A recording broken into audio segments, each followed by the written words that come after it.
25th of April 2004, 20 years ago, we won the league here at White Hart Lane. You know, we're in a title race and they're still in a top 4 race.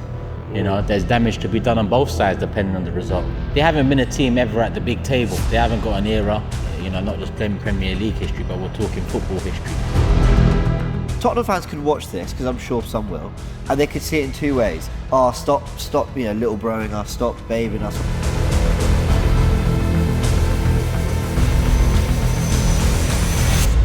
They've got a squad built for moments. I know we talk about them as playing really good football. Coming out with some crackers today. What's going on, people? Welcome back to AFTV. We're outside of Tottenham Hotspur Stadium to preview the North London derby. It's Spurs versus Arsenal, a 2 p.m. kickoff this Sunday. This video is powered by Paramatch UK. James, tell us a little bit more. Are you confident, like me, that Arsenal will win the North London derby? Our friends at Paramatch UK are now offering new customers the chance to get enhanced odds of 35 to 1 on Arsenal to beat Spurs. Yep, that's 35 to 1 on Arsenal to beat Tottenham. To claim this offer, simply create a Paramatch UK account, opt into the promotion, and then place a bet at the normal price on Arsenal to beat Tottenham. These enhanced odds apply to a maximum £1 stake, and the enhanced odds are paid in free bets. Remember, you must be 18 plus and a UK resident. Please gamble responsibly. Full terms and conditions apply, with all the links you need below. A huge thank you to Paramatch UK for sponsoring this video. 25th of April 2004, 20 years ago, we won the league here at White Hart Lane. I remember Thierry Henry, he got told, don't celebrate. And I remember Spurs fans celebrating, they got the draw. Little did they know we won the league. It was an iconic day, 20 years ago to this week. Yes, we won't win the league if we win the game, of course not, guys. But I think for belief-wise, as Arsenal fans, it will really push us on to think we can probably go and do it. I know it's still in City's hands, but it'll be a big, big thing for belief. Turkish, every time we do these previews for North London, we say, this is the biggest one. Is this one the biggest one? Yeah, it is the biggest one. Right. You know, a couple of years ago, we both played each other with top 4 up for grabs. And that could have been looked at as the biggest one of the Emirates era. That was a big one. But this one, you know, we're in a title race and they're still in a top 4 race. You know, there's damage to be done on both sides depending on the result. So this is definitely the biggest one. It's the biggest one for us in the Emirates era, that's for sure. What about you, James? Is this for you? You've seen a lot of North London derbies, but this one does feels magnanimous. Yeah, we're getting better and better, so these games get bigger and bigger. So they got to get easier and easier for us. No, if we're getting, no, because the bigger the target, like you know, Tottenham will be more determined than ever to stop us. Yeah. Especially with what we're going for. That might have been the case last season. They were going through loads of problems with content. It was still January and early to a degree. So yeah, it feels huge. You know, it's kind of crazy, the trajectory of the two teams. When we did come here 2 years ago, and it was May, and it was the end of the season, and there was a lot riding for both teams, they can have a very direct impact on one another. I'm talking about that race for top 4, which you mentioned, Turkish. This one is more, they can derail our title race, we can derail their top 4 race, but in the nicest way. We don't really care about, you know, in the nice... How it should be. If they got top 4, I'm not going to be like, oh, they got it. I'm really not that bothered. But it feels like Spurs fans want to stop us more than, from the fans I've spoken to, more wanting to stop us than them getting top 4. Of course, but like, I will say it, roles reverse. I think Fuad was saying on Big Six, like, he could stumble. I don't want to put words in his mouth, so tell me if I'm wrong. But I think he said, if they get 5th, but they stop Arsenal winning the league, like he could kind of stomach that. Okay. And I'll be honest, roles reversed. I'm the same. Like, if we finish 5th, but we stop Tottenham winning the league, like I'd take the positives from that. I know, like that might be a bit of a loser's mentality to a degree, but there is a massive rivalry here, and ultimately, you don't want the other one getting their hands on the trophy. I was singing "You'll Never Walk Alone" that night, 2019 Champions League final, and I did not want Liverpool winning that Champions League at all. But the minute it was between those two, I became Jurgen Klopp's biggest fan, most out of the greatest Premier League player of all time. You know, I was singing the lot, like because Klopp fists. Oh yeah, yeah. You know, bought a Liverpool shirt medium, and it was medium. It's just that's what this rivalry is. So yeah, hatred goes a long way as well in this sport. That's just part of it. Do you understand that, Turkish, as well? Understand the fact they're gonna want to stop us? Is that what makes this it's going to be a fueled, like a high intense game, and I think a lot of emotion in it. But do you understand Spurs fans wanting to stop us more than, probably getting top 4? Yeah, they're not, they haven't been a team ever at the big table. They haven't got an era, not just playing Premier League history, but we're talking football history, So a lot of their animosity towards Arsenal comes off the back of how successful we are. And, over the last 10 years, they've had a good few years where they finished above us, but that gap never closed because we continued winning trophies throughout the era, and that's what creates the gap, trophies. So in their best era in the Premier League, they didn't manage to close the gap on Arsenal, and now Arsenal are in a position that, like James said, don't really give a fuck what Tottenham are doing. I don't give a fuck if they make 4th, I don't give a fuck if they make 3rd or 2nd. As long as we're doing our thing. I grew up not giving a shit about Tottenham. I want to continue in that vein, not giving a shit about them. Yeah, I can also say though that this isn't a conundrum for them, because wanting to stop us winning the league and wanting to get top 4 equals the same thing. Win your game. They are going to be having a go to win. What's going to be really interesting is if we do take this all the way, how they perform against City. And I know we've got to get there, right? First we've got to do our job and get there, because before that game, we've got the trip to Old Trafford, don't look past Bournemouth either.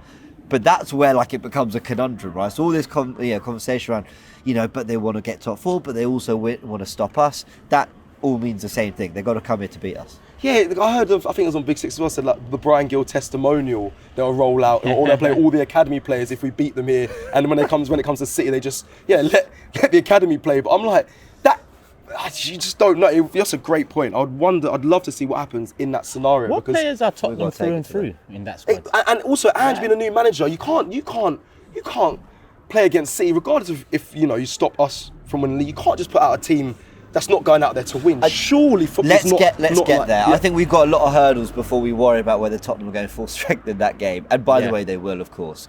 What's really interesting is, if we're talking about compromising on your principles, it's all about Ange Postecoglou in this game here, because the way he plays with this Tottenham team is really interesting and it's very uncompromising. And a lot of people have been really critical of it, but I'll be honest, I don't care that I'm an Arsenal fan, I'm happy to say it. I respect it. I respect that it's his first season and he's going, there is a certain style of football I'm trying to implement. No one really, some people might have had Tottenham to get top 4 this season, but a lot of people were looking at Chelsea and Man United, at Newcastle, and they're in with a fight. But I kind of respect what he's been saying in press conferences, so if we get top 4 just because we got it, but we're not actually ready to compete in the Champions League next season, then what's the point? I kind of respect that position too. So he's trying to lay down foundations, and at times those foundations have looked brilliant. At times you've thought, wow, they went to the Etihad, went punch for punch with City and got a 3-3. We didn't go really punch for punch, we played it in a different way, got a point as well. So there's things to respect about the way they're doing it. However, it can leave them very exposed, very open. That's something we could exploit as well. Yeah, I like that. You moved it on perfectly well, so thank you for that, James. So I was going to get your thoughts around Ange and Spurs this season. Do you want me to host? Feel free. No, joking. You got a poem for us? No, I don't actually. I'm not coming. With it. Obviously, Arsenal currently sitting top of the league at the time of recording. Spurs are in 5th. I'm going to read out our head-to-head last 5 matches, and then we'll get onto your thoughts about Ange Postecoglou and Spurs. A 2-2 draw at the Emirates. By the way, before that game, both teams were unbeaten. And we stayed unbeaten after that because obviously it was a draw. It was 2-2 at that game. 2-0 win last season here at Tottenham Hotspur Stadium. That was an incredible game. You come out smiling, Eddie, all of that. All of that. Good times, hopefully. I was out there singing Super Mick Arteta. Do you know how mad that is for me to hear you say that? I was out there singing Granny Xhaka. I was out there chanting Eddie. I don't give a fuck anymore. 8 points clear at the top of the table, says. Listen, if I was here, maybe he would have got a 60 million down the drain as well. Before that was the same season, so a 3-1 win at home, and then a 3-0 loss to them in 2022, and then a 3-1 win at home in 2021 there. So that was the head-to-head of the last 5. What have you made since Ange has come in? And I agree with James. I've always liked Ange in his, as you know, Arsenal fans, we don't want to hear that, but I've always liked him in his press conferences. I think he speaks very well. I thought he brought a new lease of life to Tottenham, but seems like he's kind of being found out. What did you make of Spurs this season? I think Spurs have overachieved, if I'm honest with you. That might rouse some of them. New manager.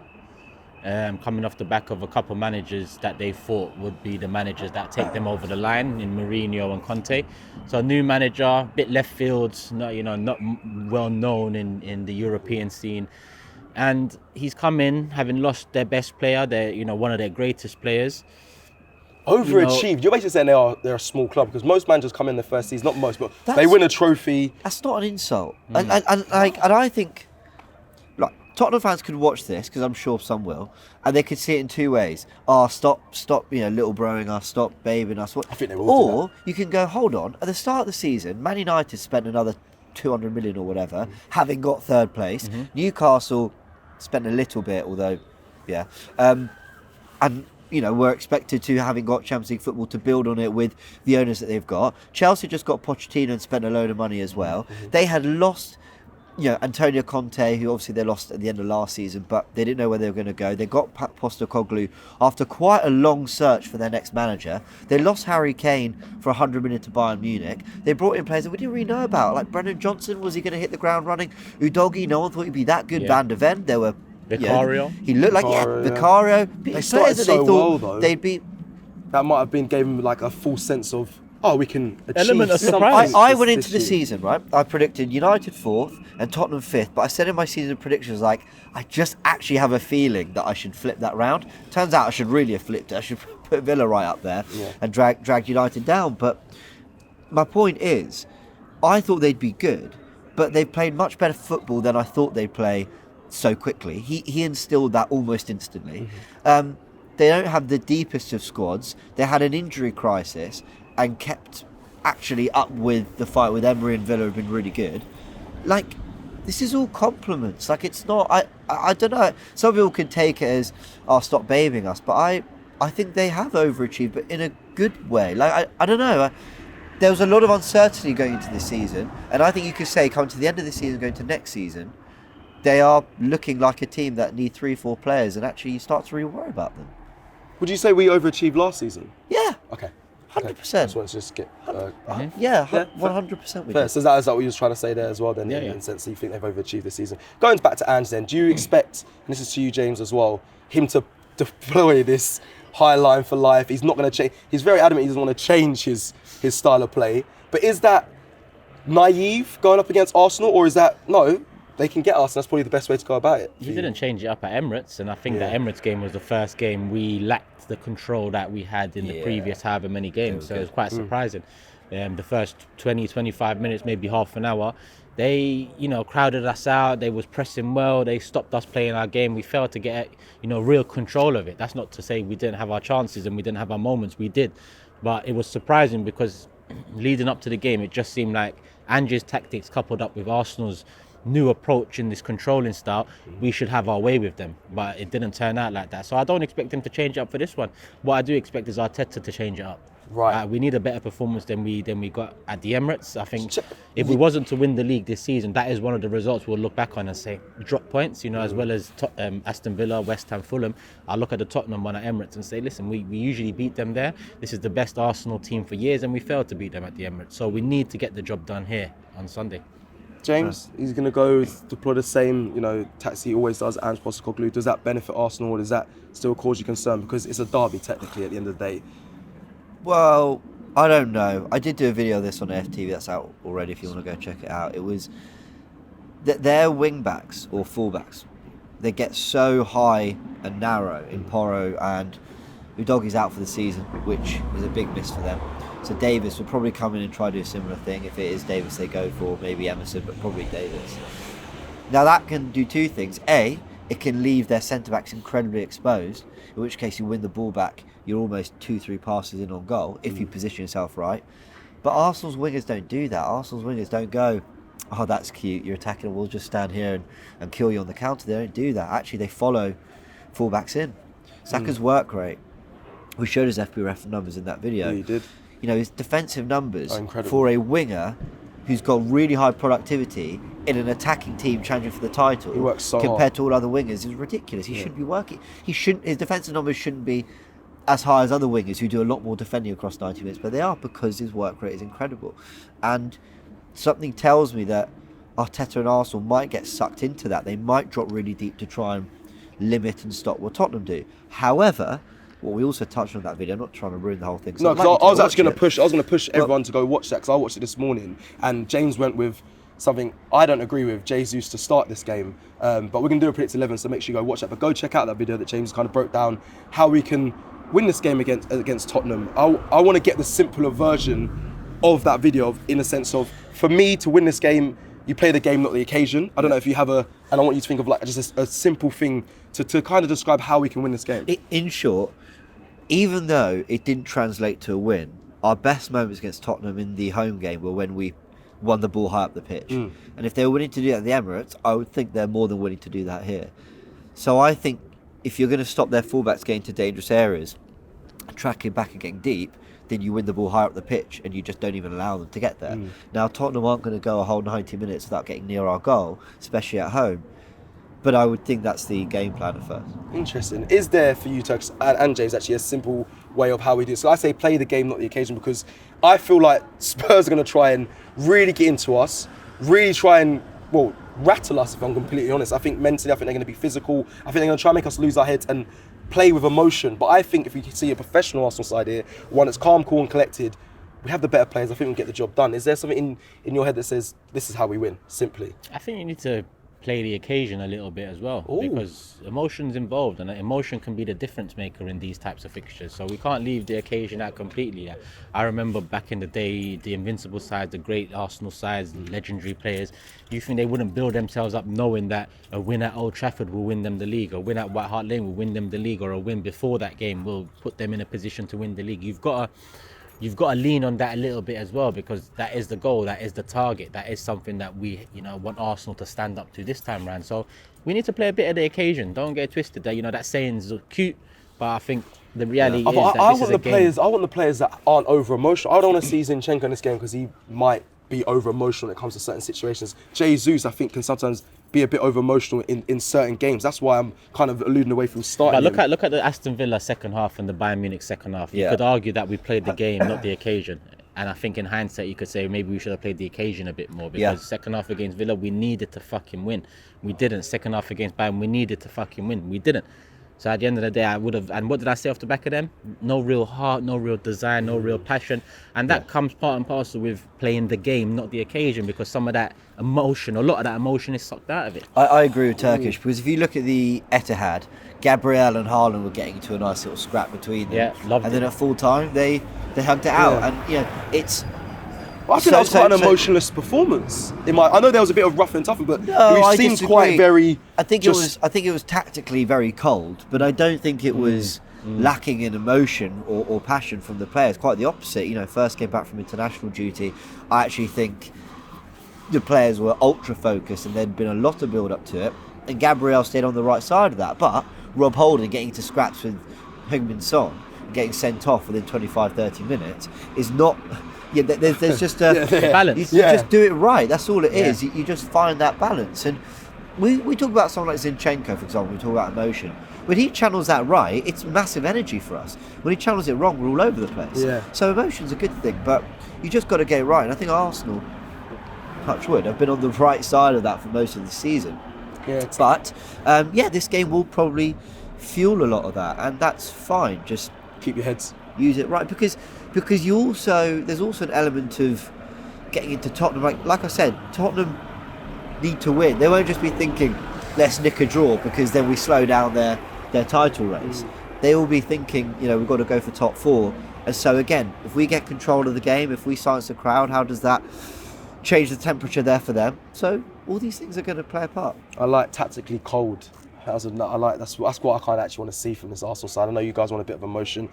Undoubtedly, it was a good line, wasn't it? Tactically cold. It was. We use that more often. Yeah, I did like that one. I think that's what I want to see from Arsenal come Sunday. However, it's a derby. I expect it. I expect there to be some emotion. Of course, there's probably going to be some red cards, potentially, or yellow cards. There's going to be a lot of cards in this game. I see it coming. I'm going to read through just some of the injuries that Spurs have. Richarlison, he might be returning in time for it, but Richarlison out. Sessegnon, Solomon, Forster, obviously the goalkeeper. Pedro Porro, but I believe there's rumours that he might be available for that game. I think he'll be fine. And then Udogie, who's obviously out. He's obviously out completely. Yes, big miss. He's been really good, Udogie. Yeah. Really, really good. Any players that Turkish for you that you're fearful of in this Tottenham side that can cause Arsenal problems? Of course, man. Son tends to cause us problems all the time. Yeah. Has he been good? Has he? Oh, shush. Hasn't just been Kane over. He scored 2 against. What was it 2? Yeah, Yeah, it's all 2 against us in the reverse first game. fixture. Yeah. Son's a class player. On his day over the years, he's been world class. So I think Son's definitely the player to watch out for. Other than that, they've got threats because they play such an attacking brand of football, free flowing, working into space. You know, anyone can be a threat. You know, Werner could be a threat. Richarlison could be a threat. Whoa. Brennan Johnson could be a threat. Yeah. So they've got. I'm looking at Son, but they have got, you know, pace there. They've got some ability there. They can cause us problems. We have to be on our A game defensively. Maddison sticks out for me. I think he always steps himself up for the games, like the big games. I think he always wants to prove a point to everyone. If I'm honest, that he's a top player. I think he's the one that I'm worried about. James, any other? They've got a squad. They've got a squad built for moments. I know we talk about them as playing really good football. Coming out with some crackers today. 3 days off. I feel a bit better. But what I mean by that is Werner, Brennan Johnson, Son. You know, real pace in those players. But also Maddison, Kulusevski, Son. They can all strike one from distance. All of them. That's what I mean by moments. Like we could be 20 minutes on the ball and find ourselves 1-0 down. It wouldn't really surprise me. You know, we could be 25 minutes on the ball and then Maddison puts one in the top corner. I remember we came here, this was when COVID season, so we lost 2-0. Do you remember we were in that terrible run? And Harry Kane scored a great goal. He rifled it into the roof of the net, and then Son just put one in the far corner. I thought, didn't even play that badly in that North London derby, but their moments decided it. We played a lot of football and nothing came of it. So they've got players that can pull that out, unfortunately. So we're going to have to stay very concentrated on that front too. Thank you very much. Let's run through the last 5 for both teams. Obviously, 4-0 win to Newcastle against Spurs. 3-1 win, Spurs beat Nottingham Forest on the 7th of April. They drew 1-1 to West Ham, and then they beat Luton Town 2-1. I remember that game, boy, that was ridiculous. 2-1 win against Luton, a 3-0 win to Fulham against Spurs. And with us, we won our last 2. 2 games, obviously, you know about the Chelsea win 5-0, sensational stuff. 2-0 against Wolves, 1-0 defeat against Bayern, knocked us out of the Champions League, and then a 2-0 loss to Aston Villa and a 2-2 draw against Bayern. Spurs have had a 2-week break. Does that hinder or benefit them, Turkish? There's no definitive answer to that question. You'll find the answer on Sunday. Yeah. Whatever, it could. You know, 2-week break's good, but I'd rather be Arsenal going in on the back of a 5-0 win against Chelsea, where you've actually still had a nice 4-day break since that game on Tuesday. So yeah, would you rather be in Arsenal's position of playing, you know, in the rhythm, playing matches regularly, than playing? Yeah, 100%. Well, listen, Sunday comes and we lose the game, then, you know, in hindsight, you would have liked the break. But also, Spurs aren't just 2 weeks since their last game. They're how many weeks since their last win? I know you just read them out there, but wasn't their last game the 4-0 defeat to Newcastle? Yeah, correct. Yeah. And then before that was the Forest win, or was Forest after Villa. Newcastle? No, it's Forest. Yeah, it was Forest. 3-1 win. Yeah, it was their last win at the White. But then, sorry, did that come before or after Newcastle? That came before Newcastle. Their last game was against Newcastle. So there we go. So that's 3 weeks back. So you know that is quite a long time. So I'd rather be in Arsenal's call it just form, forget everything else, just more recent form momentum going into this game. Okay, if we're coming to the close of this preview, I'm going to read a stat. Obviously, we're going to get score predictions. You know how this goes. Tottenham haven't kept a clean sheet in any of their last 12 Premier League games at the Tottenham Hotspur Stadium. Their longest run without a home shutout since September 2003. Kai Havertz, man, please. Kai Havertz. Listen, hopefully, you know, they'll be waving the white flag as the Gunners roll in to Tottenham Hotspur Stadium this Sunday. Sorry about that, mate. Yeah, Glad you what? apologise to the No, general sorry, the guy public. looked at you funny behind. I just wanted to apologise. Did you just drop the intro 23 minutes in? Yeah, because I'm going to give it to the outro. I've done with the poems. Are we done with is the video? No, we're going to... He gave it to the outro. I gave it to the outro. Should feel so special. I want to get your predictions. You know, we're done with the poems. We've had enough of it. But we all know what we think of Tottenham. No, hold on. No. Because you either do an intro or you end the video with it, but you just dropped it halfway through. We're mixing things up. It's a special game this weekend, special weekend. So, score predictions. Turkish. 3-1. Wow. Okay. James?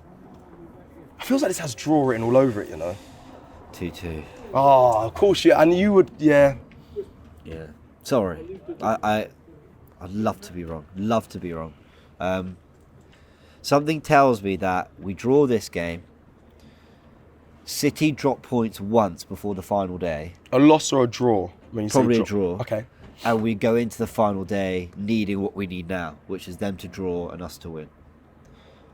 Do you get what I'm saying? If we drop points, it's over though. Yeah, because they won't do it twice. Yeah. So yeah, that's how I'll feel. But I could see something like we draw, City either draw to Forest or draw to Fulham, something like that, and then we take it to the last week. I'm pretty confident about Old Trafford. Weirdly, this is the game I'm by far the most worried about. But I could look an idiot in 3 weeks. So This one I'm the most worried about. I've said it for a long time. When I had the last 10 fixtures, I said Spurs away was always the one I'm most fearful of. And we saw what happened with Liverpool and Everton, obviously Merseyside derby. We don't want to go out like that at all. It'd be so painful if we drop points here on Sunday. We saw City against Brighton at the Amex, and they seem like now they know the task ahead of them. I just hope Arsenal can do that as well and just say, look, let's just do the best we can and see what happens on the final day. I also think though, and it's, I said this on Forever before Brighton played City. I just had this feeling if Brighton did anything in that game, we'd ultimately drop points here. I know I'm saying we're going to draw this anyway, but I really am more confident in the players kind of going like, look, we can only do what we can. I almost think if they went into this like, oh, it's in our hands now. I don't know. The players haven't always done that well when they've been in that position. So, and Forest is straight after. Like, what a hammer blow to City, right? If we come here, and it would be a statement to win, whatever it is. If we win here, and City go into the Forest game, which I think they're more of a match-up for City in terms of stylistically than Brighton are. So just puts a little bit of pressure in the minutes before they go out and play that game. And then they've got to come here at some point, a ground they haven't scored at in the league since, well, ever. No, they haven't ever scored in the league at this ground. So, it's a really big opportunity to seriously heap some pressure on City. Right, I'm going to go with a 2-0 win to Arsenal because I have to have belief. I hope you're right. I honestly believe it will be a draw as well, but I have to believe, and I'm saying 2-0. Come on, Arsenal, please. Let's keep going to the end of the season, hopefully lift that Premier League trophy. Make sure you check out all the content coming your way. We've actually had some dropping already around this game. Make sure you like the video if you like the video, and we'll see you again for the Predicted 11 video that's coming out. See you soon.